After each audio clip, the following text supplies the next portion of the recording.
Bismillahirrahmanirrahim. Assalamualaikum warahmatullahi wabarakatuh. Yang saya hormati Tuan Pengacara Majlis, yang dihormati DCP Datuk Pahlawan Haji Mazlamin Haji Santara yang terpaksa meninggalkan majlis sekejap, akan datang setelah pada ini. Yang dihormati SAC Datuk Pahlawan Anwar bin Osman, yang dihormati SAC Tuan Syazli bin Datuk Tahar, Ketua Khas, yang dihormati SAC Tuan Muhammad Habib bin Zainal Abidin, Ketua JPJKK, yang dihormati ACP Nur Aziah binti Zakaria, KJP, yang dihormati ACP Amran bin Abdul Rashid, KJ. Seterusnya tuan-tuan dan puan-puan yang saya kasih sekalian, alhamdulillahirabbil alamin, wassalatu wassalamu ala asyrafil anbiya'i wal mursalin wa ala alihi wa sahbihi ajma'in. Rabbi shrah li sadri wa yassir li amri wahlul 'uqdatam min lisani yafqahu qawli. Subhanaka la ilma lana illa ma 'allamtana innaka antal alimul hakim. La haula wa la quwwata illa billahil aliyyil azim. Saya pertama kalinya saya maklumkan bahawa saya kali pertama saya sampai ke mes yang sebelum ini untuk apa lagi bersempena sambutan Maulid Rasul pada tahun ini. Saya ucap terima kasih kerana sudi jemput saya datang ke sini, dapat bukanlah untuk bersama sangat, lebih kepada berkongsi pengalaman ataupun sedikit pengetahuan yang ada. Tuan-tuan dan puan-puan sebenarnya lebih maklum, dan sentiasa saya difahamkan Perak ni, MPK Perak agak rancak dalam melakukan atau mengadakan aktiviti-aktiviti keagamaan. Laporan setiap hari oleh Ketua JIP dalam grup satu Perak banyak melaksanakan hampir setiap hari lah, tiada hari dapat aktiviti agama. Dan saya sebagai KPP Bakar Keaman merasa aman, gembira ataupun tahniah kepada Perak dapat mengimarahkan syiar Islam di Perak ini. Jadi ceramah saya pada yang diminta saya beri ceramah berkaitan dengan qudwah hasanah. Tuan-tuan dan puan-puan pun dah tahu, kita ulang balik lah, kita segarkan kembali pengetahuan kita. Apa yang penting lagi, misi saya datang ke sini bukan sekadar untuk memberi ceramah berkaitan dengan sempena sambutan Maulid Rasul. Lebih dari itu, saya juga ingin membawa mesej daripada Bukit Aman dalam konteks PDRM, yang mana kita tahu bahawa PDRM dah pun lanjut usianya, lebih 200 tahun dah tua dah. Kita tak tahu berapa lama lagi usia PDRM ni dalam masa perjalanan ayat wujud. Dan kita juga maklum bahawa tanggungjawab PDRM-nya dua perkara, iaitu amar ma'ruf dan nahi mungkar. Kerana itulah kerja kita, kita punya core business kita. Walaupun nampaknya buat majlis tu, buat majlis macam-macam kan, ada paket berapa, tapi semuanya tonggak tumpuan kita ialah amar ma'ruf nahi mungkar. Dan saya ingat firman Allah Ta'ala ada berbunyi dalam surah Al-Baqarah, A'udzubillahi minasyaitonir rajim, wa idh qala rabbuka lil malaikati inni ja'ilun fil ardi khalifah qalu ataj'alu fiha man yufsidu fiha wa yasfiku ad-dima wa nahnu nusabbihu bihamdika wa nuqaddisu lak qala inni a'lamu ma la ta'lamun. Al-ayat. Jadi Allah berfirman, yang bermaksud Allah berkata kepada para malaikat, ya, dia kata, Allah kata, aku nak jadikan di bumi ini khalifah, iaitu manusia. Maka rata-rata malaikat menzahirkan pandangan kepada Allah Ta'ala, menyatakan macam tak setuju lah nak diletakkan manusia sebagai khalifah di bumi ini. Sedangkan dia kata kami ni dah sentiasa mensucikan, bertasbih kepada Engkau wahai Allah. Adakah untuk dengan ada khalifah akan merosakkan, melakukan pembunuhan, kepasadan di muka bumi? Maka Tuhan kata, inni a'lamu ma la ta'lamun. Sesungguhnya aku tahu apa yang kamu tidak tahu. Sebab semua perancangan yang Allah Ta'ala adakan berlaku di dunia ini, semua Allah dah rancang dan Allah amat mengetahui. Sama juga kita duduk sebagai polis ni, Tuhan tahu kita ni buat salah, melakukan penyelewengan. Minta maaf saya cakap lah, tiada hari tanpa pidana ini melakukan kesalahan. Dalam konteks salah kita lah, rasuah ada, kalau dadah tu hari-hari ditangkapkan, jeep selalu tangkap, satu mission hari-hari, 2, 3 sehari, itu yang kita orang tangkap. Jadi yang tak tangkap kita tak tahu. Kemudian hebatnya lagi polis ni, ya, kita ambil urin positif, urin kita positif, pegang positif, kita hantar patologi untuk polis lah, dia tukar jadi negatif balik. Ada begitu berlaku, tahu negatif, tangkap positif, urin dapat patologi negatif. Mungkin dalam perjalanan tu agaknya dia kena cahaya, kena panas, dia berubah sifat urin tersebut. Tapi kalau orang bukan polis, kekal macam itu juga. Itu hebatnya dalam pidana. Jadi apa yang saya sampaikan itu apa ni ceritanya? Integrity. Kemudian berlaku juga berkaitan dengan laporan-laporan salah laku dan sebagainya, pencabulan, ya. Jadi saya ingin ceritakan benda ini untuk jadi iktibar pada kita semua dan kita fikir-fikirkan di mana silap, di mana yang perlu diperbetulkan. Tengok laporan-laporan ada sampai dari Perak sendiri pun ada sampai ke saya mangsa pada satu kes, ya, untuk iktibar, ya. Mangsa tu dia mengadu ke saya, direct jumpa saya. Kemudian kalau saya cek balik, dia tak puas hati lah. Mangsa tak puas hati atas satu tuduhan mencabut, ya. Dia tak puas hati atas perjalanan siasatan. Dia mari tak puas hati dan kita cuba tangani lah. Tapi nak beritahu di situ ada unsur-unsur yang perlu ditekankan, unsur-unsur integriti. Kalau kita bekerja dengan betul, insya-Allah tidak akan ada masalah. Okey, saya cuba bawa cerita, ya. Apa yang cerita ni semuanya apa kita sedut diambil daripada sifat-sifat yang ada pada diri Rasulullah. Rasulullah adalah merupakan qudwah hasanah ataupun uswah hasanah, seorang pemimpin, seorang contoh, model yang terbaik, tak ada terbanding.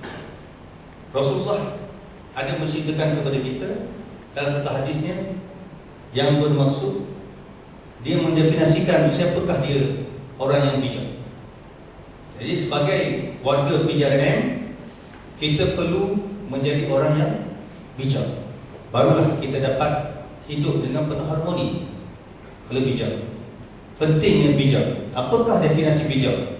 Saya selalu tanya kepada anggota pegawai polis, apa itu definisi bijak? Ramai mereka yang gagal memberikan maksud yang tepat. Siapa di kalangan tuan-tuan dan puan-puan boleh beri definisi bijak ataupun cerdik kepada saya? Betul tak? Kalau ada, saya hadiahkan satu hadiah. Hadiah sulit, bukan sulit, hadiah yang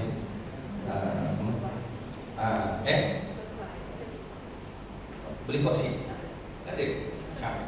Okey, siapa boleh beri definisi bijak ataupun cerdik yang tepat? Memang siapa-siapa lagi tak boleh nafikan. Ada? Yang belakang-belakang ada? Boleh? Apa arti bijak? Soalan ada? Ataupun cerdik? Okey, silakan tahu. Orang bijak ni orang yang menggunakan pengalaman atau pengetahuan orang lain untuk kebaikan. Untuk kebaikan. Okey, betul. Lagi? Orang lain? Siapa lagi? Sahabat saya, sahabat lama saya dah beri penjelasan. Siapa boleh beri lagi? Satu orang lagi yang perempuan, Pak.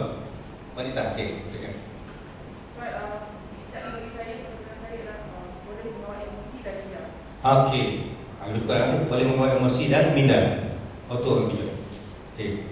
Betul lah kedua-dua. Tapi kalau tembak gajah, kena ekor saja. Mati tak? Tak mati.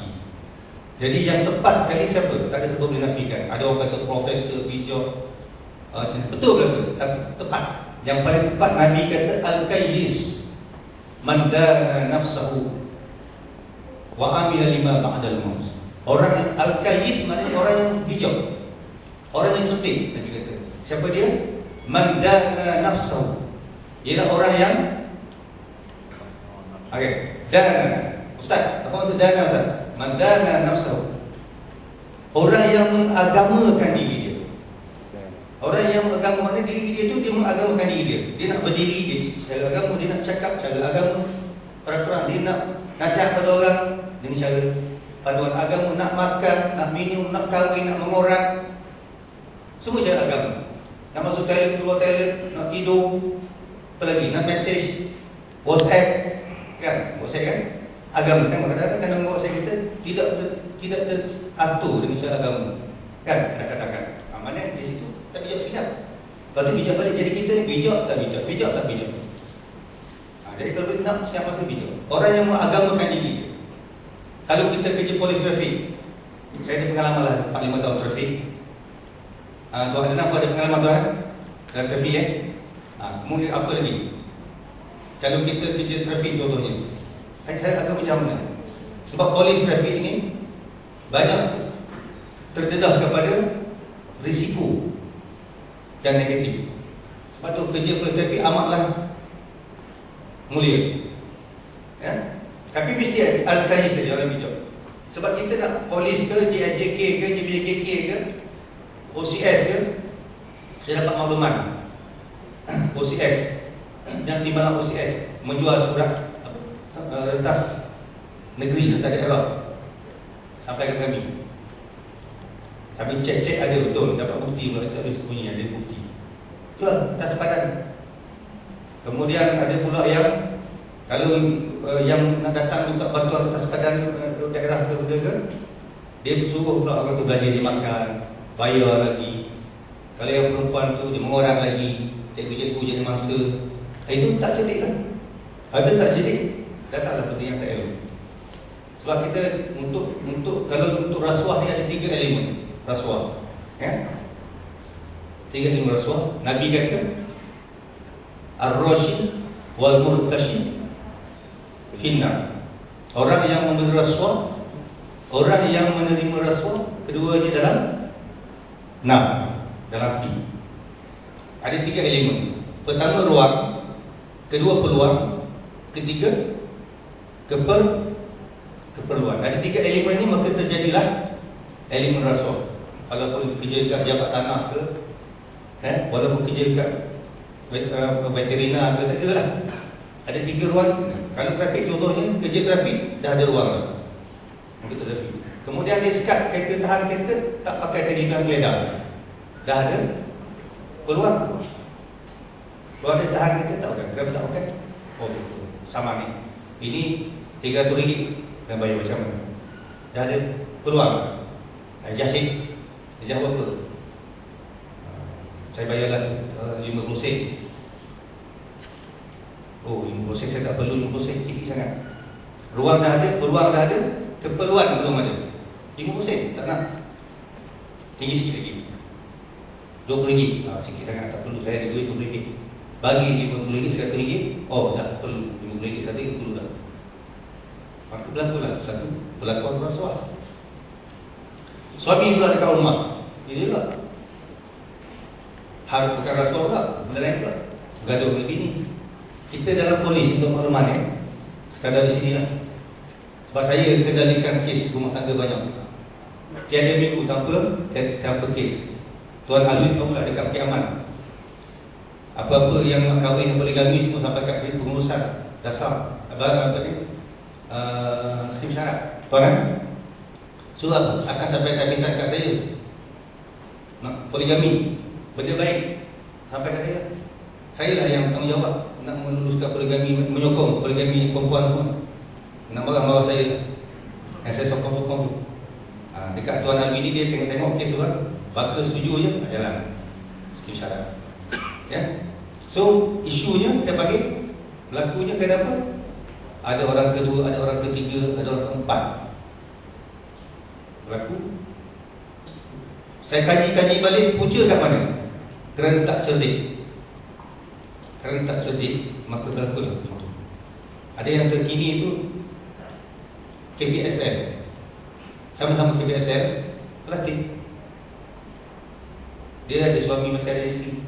Dan masa mana kualiti lama tu, dah dia boleh buat projek lah. Bercinta bersama, terus nak tutup pasah daripada suami. Suami ni bukan pasal apa pula bini nak tutup pasah. Rupanya dah bercinta je pula pun isteri orang sama dengan suami orang. Itu semua sifat-sifat yang tak cerdik. Sebab biasanya lelaki ni, terutama suami orang ni, untuk maklumat perempuan, beritahu kepada anak buah, dia pandai mengalurkan kata-kata yang manis, kata-kata yang memikat. Banyak kes berlaku. Tuan Abraham pun tahu, duduk kaji dalam kitab Kiamat. Banyak. Suami handsome, sikitnya handsome tu, dia boleh tinggal suami dia. Yang dia nak ni cemeh mata tu. Itu sayang semacam. Nak tak sekedar apa lah kau ni. Lepas tu dah lah cemeh mata, tak handsome. Tapi dia kata kalah tak pandai mengolahkan air. Saya tengok dia kata, kau macam mana kau ni? Suami kamu handsome, segak, yang power kau nak ni. Saya kata, tak ayah pin. Tak, nak juga. Tak tahulah tuan dia. Saya kata terkena. Biasanya perempuan dia kalah dengan lelaki yang pandai memutar belit kata-kata. Tapi suami dia pandai kok. Tapi dengan dia tak makan. Suami takut kat dia. Dia menakutkan suami. Ada macam tu. Keharmonian rumah tangga tu masa tu bergolak. Sampai saya yang terbaru saya panggil dia, saya nasihatkan dia. Saya pujuk dia, saya kata fikir balik apa semua. Sebab dia dah filekan perceraian ke mahkamah. Sampai tahap tu baru dia tahu rupa-rupanya yang kata yang tadi tu, yang duda tu, dia mengaku dia duda. Rupa-rupa tak duda. Dia masih suami orang. Jadi isteri saya dah terbelah bagi balik. Dah bercerita ramai yang dekat pun baru tahu bahasa kawan ni masih ada isteri. Dia kata dia bercerai. Dah maksud tu nak tanya balik lah. Tapi apa ni permohonan buat untuk cerai. So kami sedang usahakan untuk damaikan. Maka saya nak pergi ke cerita saya ni bukan apa. Nak pergi apa punca. Apa punca berlaku benda ni. Sebab tadi kan, sebab dia tak ambil pedoman hidup yang Rasulullah bagi. Kaedah suami isteri. Suami yang macam mana, layan isteri macam mana, kat rumah macam mana. Tak. Kadang-kadang kat rumah ada seorang tu berpunca pada isteri, tapi banyak juga pada suami. Dia kata isteri ni tak tunjukkan sayang. Dan saya kata punca buat awak juga. Mungkin awak bagi sumber pada mana kita betul. Banyak berlaku. Tuan-tuan kita kerja dah banyak, dah lama, dah 30 tahun ke atas dah kerja yang sini-sini lah. Tahu masalah dan masalah rumah tangga ya. Tak ada. Memanglah bercinta tu nikmat, tapi nikmat yang sementara, tak lama. Tapi hari-hari kita punya kadar perceraian tahun 2016. Zaman tu arwah Datuk Gafar hidup lagi, Datuk Barjab. Dia cerita tahun 2016 masa tu 400 lebih kadar perceraian. Pada satu sehari ataupun satu kedua sehari dia bercerai dalam perceraian. Jadi kaji punca utamanya ialah apa? Siapa tahu? Apakah punca utama kepada perceraian? Ada satu benda punca utama, ibu dia. Yang perceraian tu manifestasi hasil daripada tu dah. Dia dah jadi kuih, dah jadi buah, dah bunga tu putih. Apa dia bunga putih dia? Punca dia. Dalam Quran ada disebut. Punca utama kepada rasuah, apa dia? Sebab tu saya kata 10 penyakit yang paling senang dirawat, tetapi ramai orang kata payah. Agak-agak 10 penyakit yang paling senang dirawat, walaupun orang kata payah. Doktor pakar kata payah. Penyakit yang pertama kanser, paling senang dirawat. Yang kedua kecil manik, ketiga gaul, darah tinggi, peri, ke jantung. Saya ke jantung dah rawat. Apa lagi? Rumah tangga. Rumah tangga orang kata paling mudah, lagi mudah. Masalah rumah tangga dah dirawat. Tanya Ustaz Mi. Ustaz Mi kan? Ustaz Mi tahu. Senang dia tahu. Saya bagi balik tanggung ni. Saya berhajat nak smash Nabi tak? Balik tanggung. Syukur senang dia. Tak ada duit, miskin. Susah nak beli kereta baru, tak ada kereta, nak rumah, tak ada rumah. Tu lagi senang. Tak minat dia ayat tu. Saya dah ujuk macam-macam ni. Syukur senang. Nak naik pangkat, tak naik pangkat. Saya dah tadi Datuk Pahlawan sebut tadi kepada Tuan Amran, ada sport dia kata saya DSP lagi, contohlah Tuan sport dia dah SCP. Jumpa saya sebagai kapten, bagaimana nak naik pangkat sebab Tuhan janji dah dalam Quran, ud'uni astajib lakum, minta pada aku pasti aku akan bagi. Tapi misalnya kita orang baik kan, orang yang baik, orang yang beriman, Tuhan tak pernah innaka la tukhliful mi'ad. Sesungguhnya Tuhan tak pernah mungkin janji. Tuan-tuan dengar cakap saya kena yakin, Pak, bukan saya cakap. Nabi kata pula, likul lidain dawa ila sam atau ila maut. Setiap penyakit ada ubat. Mati dah ada ubat. Maka ambillah benda ni. Balik dengan ayat saya baca tadi. Macam apa tak? Cuba. Sebelum likul lidain dawa apa ayat tu? Ingat? Sebelum ni ayat apa? Doa ni astajib lakum. Mintalah dengan aku. Nasihat aku kenalkan. Mintalah. Doalah. Nak apa? Doa 10. Ya Allah, nak berilah aku sihat, rumah tangga aman damai, anak-anak jadi baik, isteri jadi baik, suami jadi baik, pangkat naik, gaji besar, rumah besar, dapat kereta banyak, apa semua, hati senang. Minta 10. Minta. A minta 10, B minta 10. Dia orang baik kata. Saya tanya tuan-tuan dan puan-puan, yang A minta 10, Tuhan makbul 5 saja. Yang B minta 10, Tuhan makbul 7. Siapa yang lebih untung? Dewa. Siapa yang lebih untung? Yang 5 lebih untung ke yang 7 lebih untung? Jawab tuan. Tak apa, tak kena denda. Salah. Puan, agak-agak siapa lebih untung? Yang 5 lebih untung ke yang 7 lebih untung? Doa makbul. Yang dapat 5 lebih untung. Yang dapat 7 untung, yang dapat 5 lagi untung.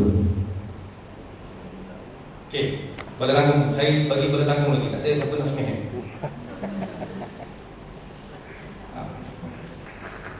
Tu nak smash. Sebab kenapa yang 5 lagi untung? Sebab Tuhan dah janji dah. Tuhan kata, kau minta dengan aku akan bagi. Jadi ada orang cakap saya, Tuhan kata minta dengan Tuhan, Tuhan akan bagi. Saya pencin dah Tuhan. Pangkat saya tak naik. Kalau pangkat saya saja tak naik. Tak betul Tuhan cakap. Tuhan kata Tuhan makbul. Tuhan tak beri janji. Saya kata betul. Memang Tuhan tak beri janji Tuhan makbul. Tapi Tuhan makbul ni dalam banyak bentuk. Pertama. Yang kedua, Tuhan makbul ni dia kata dia makbul. Mungkin di dunia, mungkin di akhirat. Maka berlakulah satu cerita, nak beri faham pada kita lah. Satu cerita, satu senario dalam akhirat. Dua-dua ni baik ni. Yang doa 10 dapat 5, satu yang doa 10 dapat 7 ni. Tiba-tiba yang doa 10 dapat 5 ni masuk syurga. Yang dapat 7 dah masuk syurga. Tetapi yang dapat 5 ni, syurga dia lagi hebat daripada yang dapat 7. Sedangkan yang dapat 7 ni imam besar ni. Dia hanya imam kat rumah dia ni, dia dapat syurga hebat. Maka dia pertunjukkan cerita ni untuk tiba kita. Dia kata, wahai Allah, kenapakah aku mendapat syurga yang hebat sangat ni? Hebat sangat. Dia tak sangka. Sedangkan kawan aku tu imam besar, baik, dapat syurga rendah martabat pada aku. Maka Tuhan kata, simpulan, kamu tahu tak, dulu kamu minta 10, aku bagi 5. Yang imam besar ni minta 10, aku bagi dia 7. Maka yang 5 aku tak bagi kamu kat dunia dulu, aku bayar sekarang. Dia terkejut sangat. Hebat sangat. maka dia menyesal. Yang dapat hebat ni, yang ni 5 ni, yang dapat balasan hebat ni, dia menyesal. Kenapa dia menyesal? Dia kata kalau aku tahu macam ni, ke-5 lagi pun jangan ada makbul, dia kata, dekat dunia dulu. Sebab apa? Pada dapat balasan kat akhirat. Jadi ini semangat, motivasi pada kita. Jangan kecewa, minta naik pangkat, minta gaji besar, minta anak ramai tak dapat, minta suami ramai, isteri ramai tak dapat. Jangan kecewa. Sebab apa? Akhirat tak gaji balik. Dia tak bagi 2 orang, 10 orang tak dapat. Kat akhirat ada 1000, 10,000 bini dia bagi. Tak nak layan masa tu. InsyaAllah begitulah. Saya cakap simple saya. So jangan risau. Kenapa yang kita minta kat dunia tak bagi, akhirat Tuhan ganti balik. Masa tu kita menyesal kat dunia kita kita dapat. Jadi mulai hari ni kalau minta doa banyak, penghujung tu, ya Allah ya Tuhanku, janganlah kau kabulkan doa aku ini. Hari ni bagilah kat akhirat nanti. Tak risau. Okay? Penyakit ni juga. Penyakit Nabi dah kata dah, setiap penyakit ada ubat, mereka mati. Maka rawatlah. Apabila Tuhan sebab sakit demam ni, Allah Ta'ala punya bagi COVID-19. Saya selalu berkata kiamat, saya betul COVID-19 ni sebenarnya penyakit yang paling senang dirawat. Tetapi orang tak dengar, ubat yang saya bagi orang tak nak buat. Sikit-sikit adalah, sikit-sikit buat. Saya cakap label-label pengurusan pun saya dalam paket dekat syarat-syarat pengarah pakai dah saya tentu. Oh tak. Penyakit rasuah dalam polis, susah ke payah? Tak ada asasi. Senang. Jumpa saya beritahu rahsia ni. Cukup senang. Penyakit apa lagi? Integriti. Banyak benda penyelewengan semua kan, pun senang dirawat. Dengan syarat nak ambil ubat yang saya bagi, tak kena bayar. Free je. Tak memakan belanja pun. Senang saja. Kena buat. Dan saya fahamkan Perak dah buat pelan-pelan dia ni. Ubat yang tersebut tu saya tak langsung dah buat. InsyaAllah akan dapat menggunakan kadar salah laku penyelewengan dalam kalangan pegawai anggota kita, masalah rumah tangga kita. Boleh tengok kita buat kajian 4 lah. 6 bulan pertama tahun lepas, 6 bulan pertama tahun ni ada perubahan. Sebelum buat program-program yang Perak buat ni, Pak Majlis Agama semua kan, benda-benda solat berjemaah dan sebagainya. Tengok. Sebab Tuhan kata tentang Rasulullah yang sukum wa yuthabbit aqdamakum. Saya lupa ayat tu. Tuhan kata jika kamu tolong agama Allah, kamu tolong Allah, tolong aku. Tuhan kata yang sukum, maka Allah tolong kamu. Tolong apa? Bagilah apa kebaikan, keamanan negara semua. Yang amankan negara kita bukan sebab kita jaga. Ada. Kita tak ada la haula wala kita. La haula wala quwwata illa billah. Ada daya upaya kita. Bukan kita pun amankan negara kita. Bukan perempuan yang jaga suami perempuan jadi baik dia bukan. Yang jaga suami jadi baik, tak nak kahwin lain pun bukan puan tu. Yang kasar. Allah bagi. Dia bagi satu software dalam dada suami kita. Tak kahwin, tak nak poligami, tak nak gawe lain. Bila dia cabut aja, dia uninstall dia bagi. Uninstall software tu, dia cabut. Diri tak nak kahwin tu, dia masuk, dia campak satu software nak kahwin, tak lagi. Masa tu ada je cerita. Ada key suami nak kahwin lain. So nak uninstall kan tu. Ada pun nak install kan tak kahwin tu. Kena guna cari programmer yang hebat. Dekat Play Store tak ada. Tak jumpa kat Play Store installation software namanya tak nak kahwin lain tu. Tapi ada satu programmer yang mahal, hebat. Dia ada installation tu. Dia tak payah beli pun, sendiri dia bagi. Ya Allah, aku bagilah satu software. Aku nak masuk dalam dada suami aku. Apa software tu? Software dia tak nak kahwin lain. Sebab orang perempuan ni cukup susah hati kalau suami ni nak kahwin lain. Orang lelaki tak kisah. Orang perempuan susah hati. Nampak kecil kan? Oh, boleh tidur. Ada satu kes jumpa saya, dia hilang 17 kilo kat badan perempuan. Kerja di Jabatan Agama, Majlis Agama. Cik apa? Kurus kering. Sebab suami nak kahwin lain. Saya kata pelik sangat, sedih sangat bila suami kahwin lain. Tuan tak faham, Tuan bukan perempuan. Dia sampai kurus. Dia tak tidur malam. Kalau tidur pun siap, saya siap. Kalau apa tak ada nak tidur. Dia fikirkan tentang suami nak kahwin lain. Jumpa saya kata, okey puan, saya ada ubat bagaimana nak memastikan suami puan tak kahwin lain. Puan nak? Tapi ini saya istiwa saja. Kalau Tuhan nak mampu lah kat dunia ni. Kalau tak mampu, ada hikmahnya, saya kata. Dia nak, dia sanggup. Duduk saya kat 2 jam juga lah. Sempat langkah tarik apa semua kan, makan apa semua. Saya bagi dia satu. Saya kata, yang pertama puan, saya bisik walaupun pada tangan orang tak minta kan, tak terbahu saya bagilah. Yang pertama puan, pastikan sembahyang 5 waktu. Itu ubat dia. Senang ubatnya, sembahyang 5 waktu. Yang kedua, buat solat hajat setiap hari. Yang ketiga, bangun tahajud. Kalau boleh setiap hari. Bagi orang lama tidak mampu, belum buat seminggu sekali buat. Yang seterusnya, maafkan dosa suami awak yang kasar dengan awak. Yang kelima, maafkan dosa wanita perempuan yang you kata Sunda. Dia kata bagi Sunda, perempuan Sunda dia punya. Perempuan juga kan. Maafkan dia. Oh, tak boleh maaf dia. Tak boleh maaf suami saya boleh maaf lagi. Saya kata itulah wire besar tak putus lagi. Nak mendapatkan rahmat Tuhan tu, you pendendam. Orang yang dendam, jiwa tak tenteram. Dan kalau ada kalangan kita yang masih berdendam, tak tenteram jiwa kita. Yang seterusnya saya kata, sign, tanda tangan permohonan suami kawin suami awak. Oh, dia terkejut. Tuan kata tak nak bagi. Sign tu bagi kan. Saya kata itu bukan cakap saya. Itu bukan cakap saya. Kalau tak sign dia marah, suami marah. Marah sampai tahap kasar. Sign. Dia pun buat apa yang saya cakap tu. Dalam masa 2 minggu ke 3 minggu kemudian, dia tanya saya, tuan ada terima dah permohonan suami saya? Saya kata, kenapa tak terima ni? Saya dah sign dah. Dah sign. You sign? Dia tuan suruh saya sign. Bagi ke? Saya dah bagi dia tak, tapi tuan suruh saya sign. Tuan nak bagi dia marah. Suami saya tak marah lagi saya sekarang. Sebab dah setuju oleh yang ini. Maka lagi 2 minggu lagi dia call saya balik. Saya pun butuh juga permohonan. Tak sampai. Saya tak boleh juga tak sampai. Tapi bini dah sign. Setuju. Lepas tu dia call saya balik. Dia kata apa? Dia kata, tuan, alhamdulillah tuan, projek kita menjadi. Dia kata, saya bukan kita projek awak lah. Dia kata, ayah projek saya menjadi. Dia kata.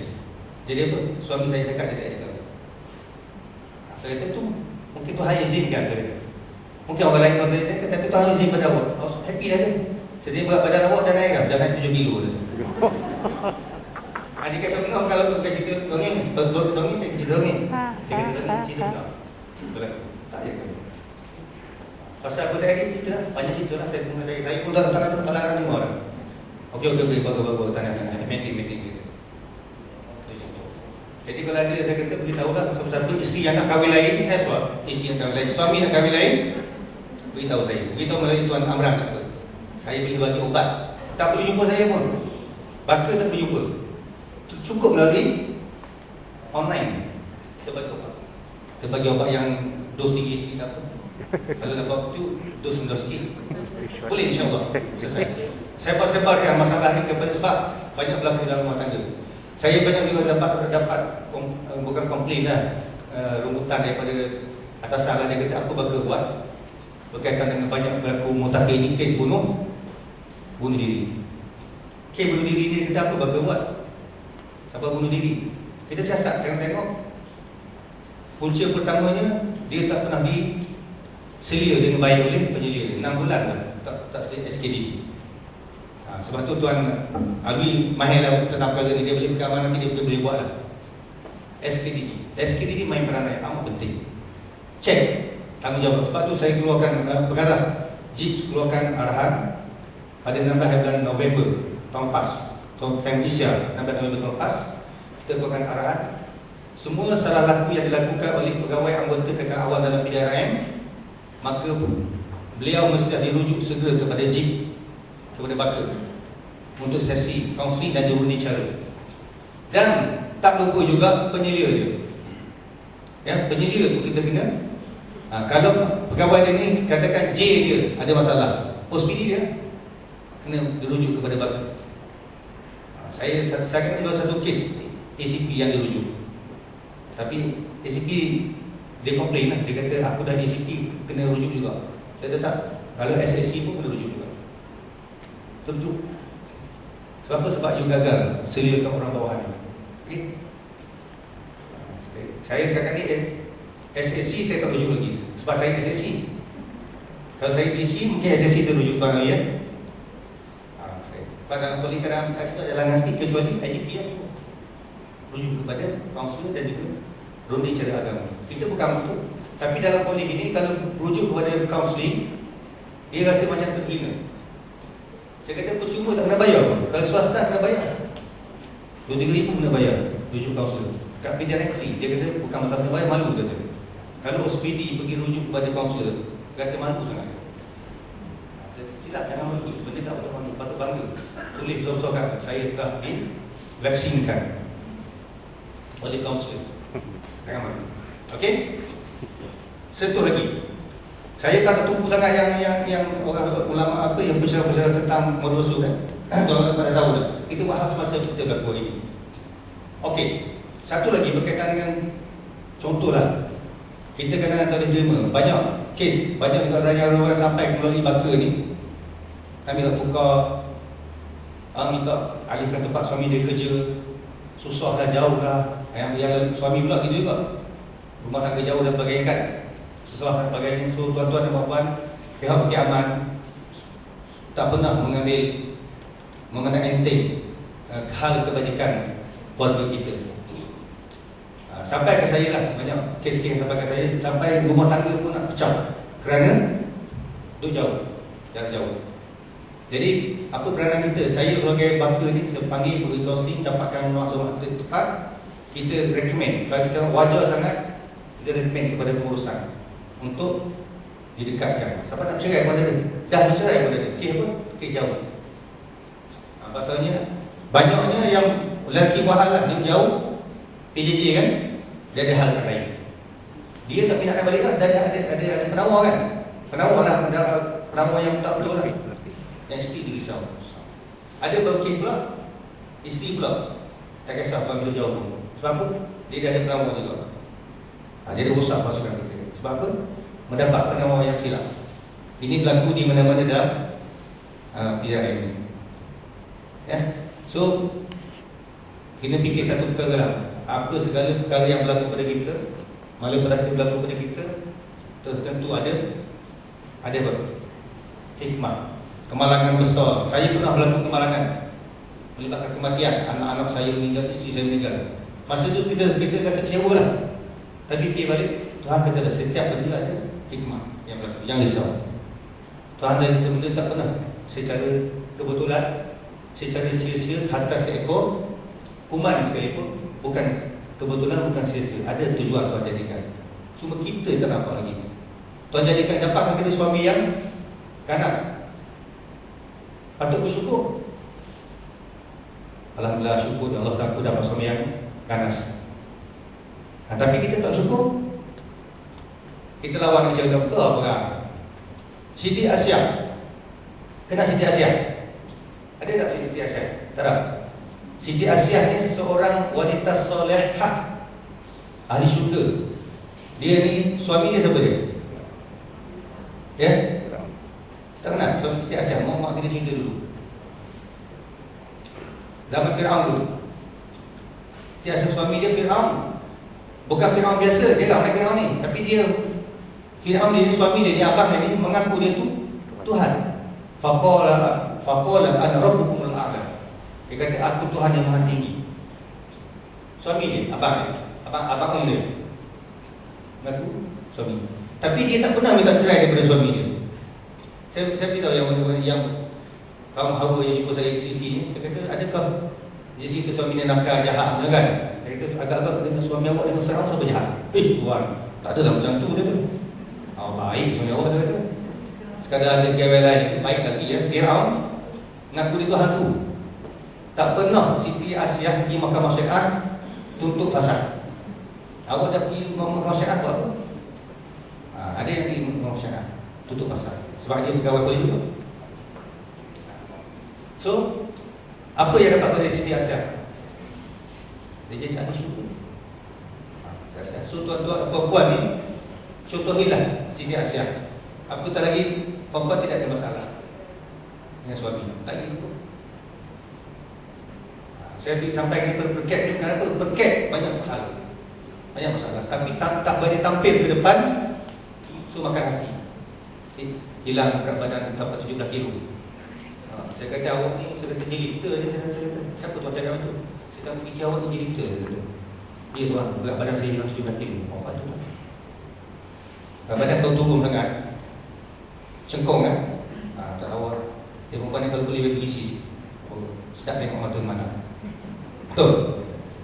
Betul tuan Kalwi angguk je lah, tak betul. Okey, saya nak buat cerita satu lagi berkaitan dengan hal suami-suami kita ni. Suami-suami kita ni ataupun pegawai lelaki utamanya banyak yang merokok. Jadi saya nak buat cerita sikit sebagai pengajaran. Rokok ni, kisah ni apabila ayat yang saya baca tadi kan, apabila Tuhan suruh wa idh qulna lil malaikati isjudu li Adam fasajadu illa iblis aba wastakbara wa kana minal kafirin. Ayat sambungan daripada ayat tadi. Ayat seterusnya kan, 2-3 ayat lepas tu ayat tu lah. Tuhan kata apabila kami berfirman, berkata kepada semua malaikat, usjudu li Adam, sujudlah kamu kepada Adam. Mana hormat, bukan sujud ketuhanan ni, sujud hormat. Fasajadu, maka semua sujud. Illa siapa?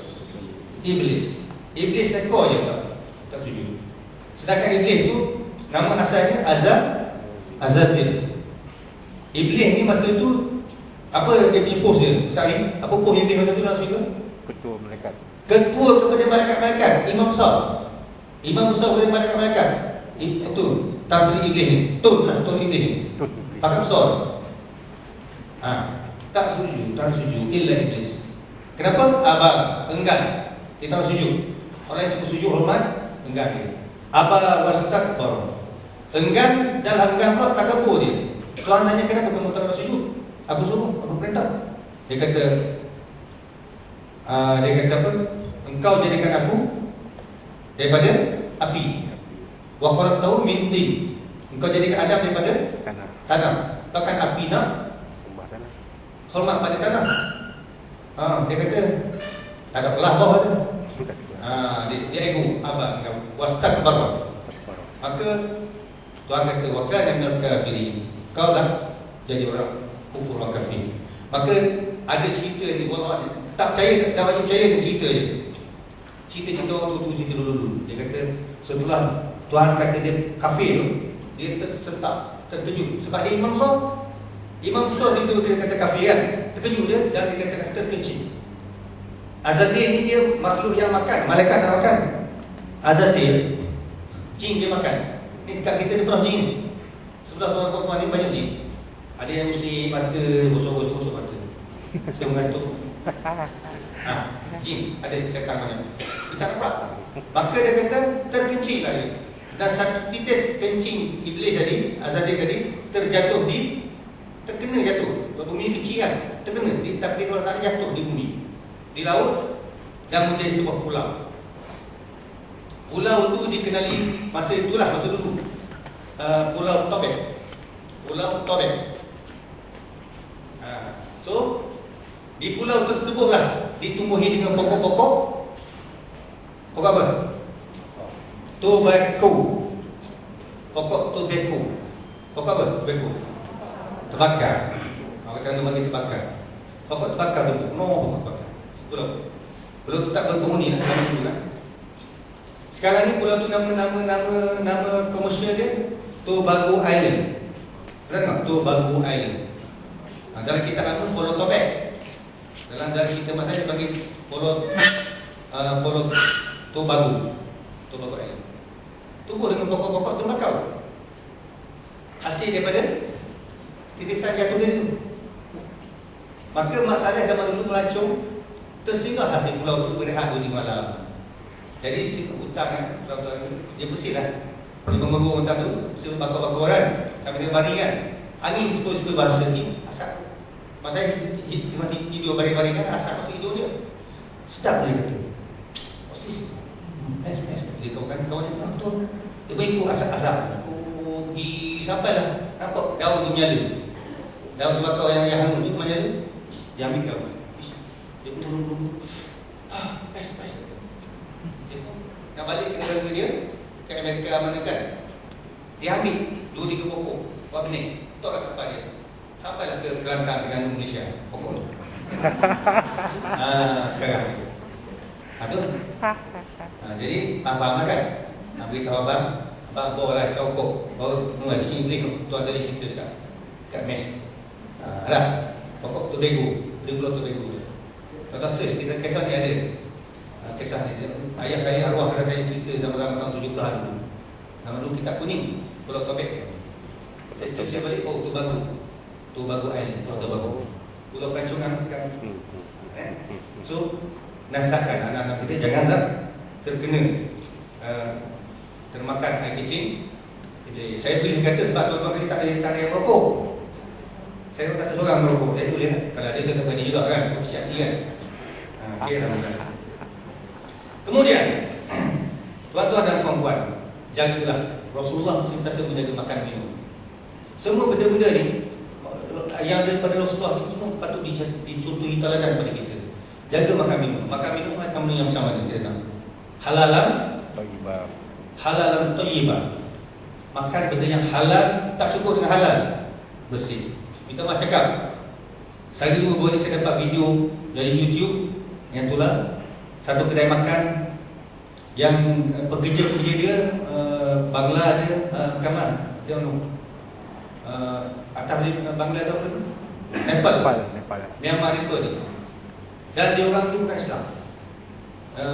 Yang penjual tu kata apa? Dia kata dia test nak dia kata. Dia beri salam. Assalamualaikum. Myanmar kan jawab, oh assalamualaikum. Dia bagi gitu. Dia tak jawab waalaikumsalam. Dia beri salam assalamualaikum, dia jawab assalamualaikum juga.